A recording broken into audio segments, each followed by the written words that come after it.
Container with most water. Imagine you're given an array that secretly encodes the largest container you can fill. Can you find it?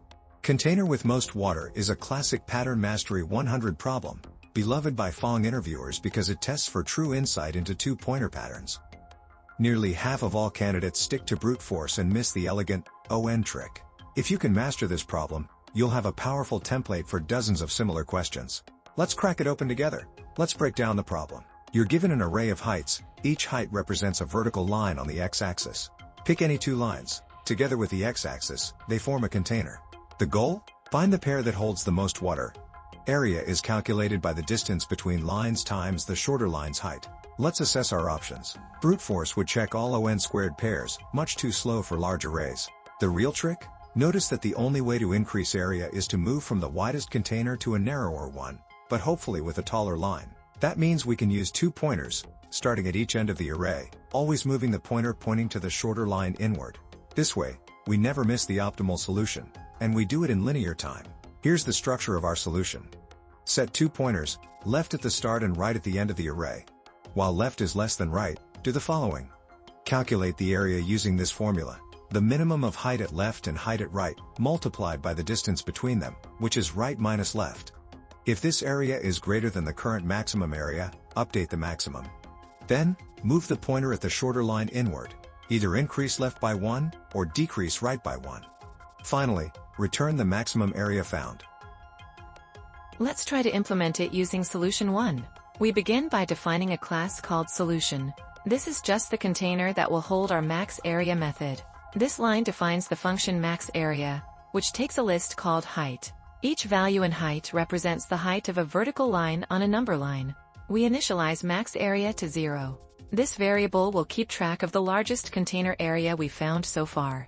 We store the length of the list in n so we can reuse it easily in our loops. This outer loop picks the left line of the container. Since it goes through every index once, it runs in O of n time. The inner loop picks the right line of the container. Together, these two loops create a pair I and j for every possible combination of lines. Because it loops inside another loop, the overall time complexity becomes O of n squared. We calculate the area between lines I and j. The water level is limited by the shorter height. That's why we use the minimum of height at I and height at j. The width of the container is the distance between the lines, which is j minus I. So the area equals the minimum of height at I and height at j, times j minus I. Here we check whether this new area is larger than the best one we've stored so far. If it is larger, we update max area. This is like saying, we found a bigger container, let's save it. After checking all possible pairs of lines, we return the maximum area we found. And that's how this algorithm works. It first initializes a tracker for the best area, then checks every possible pair of lines to compute their container size and keeps the largest one. Efficient, simple, and elegant. Check. Let's walk through this test case for the container with most water problem, and see why the output is 49. Input. Height equals 1, 8, 6, 2, 5, 4, 8, 3, 7.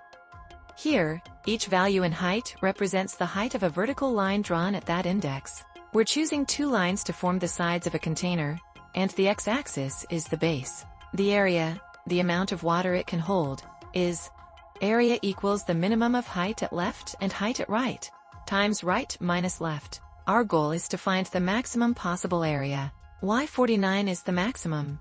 The best pair of lines in this array is left at index 1, where the height is 8, right at index 8, where the height is 7. Now compute the area. The width is 8 minus 1, which equals 7. The height of the container is the minimum of 8 and 7, which is 7. So the area equals 7 times 7, which is 49. So this pair gives an area of 49. If you try other pairs, for example, the 2 8s at indices 1 and 6, you get width equals 6 minus 1, which is 5. Height equals the minimum of 8 and 8, which is 8. Area equals 5 times 8, which is 40, smaller than 49. The two-pointer algorithm systematically checks such possibilities by always moving the pointer at the shorter line inward, and in this process it finds that 49 is the best we can do. The output is 49, and the expected value is also 49. confirming that the solution correctly finds the maximum amount of water that can be contained for this input. Now let's try another implement approach using solution 2. We begin by defining a class named solution, which simply holds our function. This sets up the max area function, which takes a list of vertical line heights. Our goal is to find the largest water container that can be formed between any two lines. We start by creating a variable called max area and set it to 0. This will keep track of the biggest container area we've seen so far. We place 2 pointers, L at the left end and R at the right end. This sets up the widest possible container to start with.